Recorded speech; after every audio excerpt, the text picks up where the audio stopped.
entrepreneurs du futur et bienvenue dans cette nouvelle vidéo des pros du réseau. Vous est-il déjà arrivé de vous retrouver dans un cas face à un impayé? Peut-être pas encore, mais dans la vie d'un entrepreneur, c'est un cas plus que fréquent de se retrouver face à un client qui ne paye pas. Mais alors quels sont les moyens d'action que vous pouvez mettre en œuvre dans ces cas-là? Aujourd'hui, c'est Élodie Tabonne, avocate en droit économique au barreau de Lyon, qui vous répond à cette question. C'est parti. Élodie Tabonne, je suis avocat au barreau de Lyon.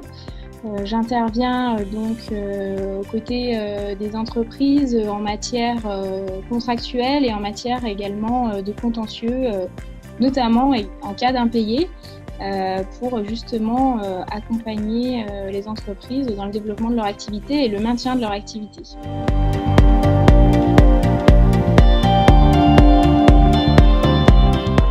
Plus que j'entendais ce matin que de plus en plus de TPE et PME souffraient des longs délais de paiement que leur imposaient parfois leurs clients multinationaux ou en tout cas gros groupes français.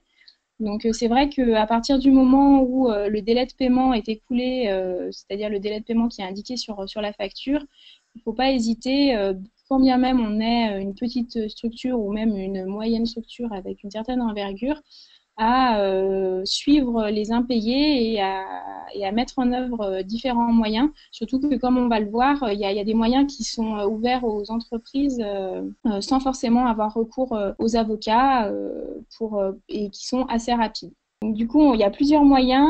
Le choix de la procédure, je vais vous en présenter en fait 4, qui sont les 4 principaux. Alors bien évidemment, chaque situation a sa particularité. Donc là, c'est vraiment l'idée de dresser un cadre général pour que chacun ait en tête les différentes procédures qui existent. Parfois, les particularités du dossier font qu'il y a des petites ajustements à mettre en œuvre. Alors donc il y a 4 procédures que je vais vous présenter et qui se distinguent en fonction du montant de l'impayé, de la détention ou non des pièces justificatives nécessaires, puisqu'on va le voir, il y a des procédures qui ne peuvent être mises en œuvre qu'à condition de détenir un devis signé, un contrat signé, un bon de livraison, un ordre de mission signé. Et évidemment, la complexité du litige, puisque plus le litige relatif à l'impayé est complexe, plus la procédure à mettre en œuvre sera longue et forcément compliquée. Dans tous les cas, et ce sera le premier point sur lequel je vais intervenir, Emmanuel, avant toute procédure, c'est une obligation. Il faut envoyer une mise en demeure à son débiteur.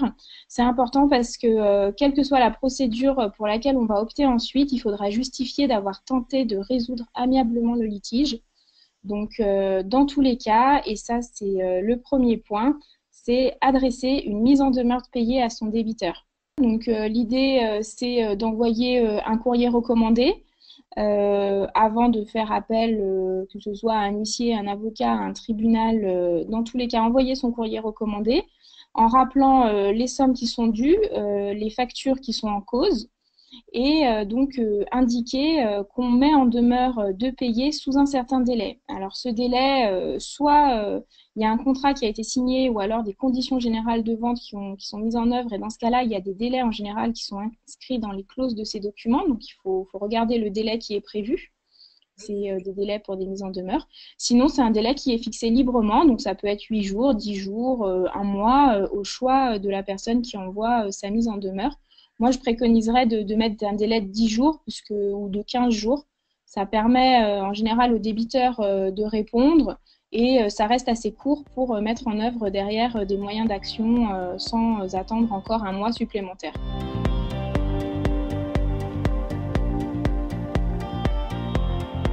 À partir du moment où la facture est échue. Donc en général, il y a des délais de paiement surtout entre professionnels.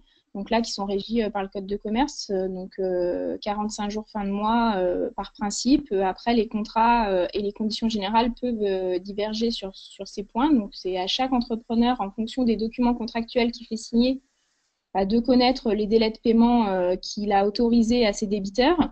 Après, une fois que la facture est devenue échue, on peut envoyer la facture dès le premier impayé constaté. Étant précisé que du coup, dans le cadre des impayés, effectivement, qu'on dit complexes, c'est-à-dire où il y a des contestations importantes en face, par exemple un client qui contesterait la qualité de la marchandise livrée ou de la prestation réalisée, on le verra, c'est la procédure la plus longue et la plus importante qu'on met en œuvre en dernier lieu.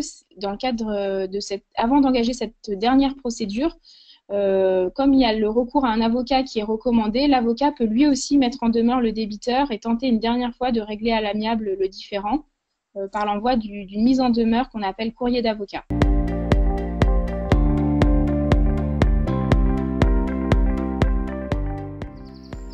Vous l'aurez compris, la première chose à faire en cas d'impayé, avant toute action judiciaire, c'est de régler le litige à l'amiable grâce à la mise en demeure. Si vous souhaitez plus d'informations, vous pouvez contacter Maître Élodie Tabonne, avocate en droit économique au barreau de Lyon, dont je vous mets les coordonnées juste là.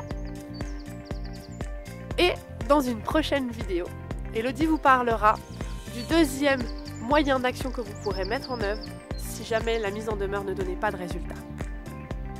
En attendant, je vous souhaite un très beau succès et vous dis à bientôt chez les pros du réseau.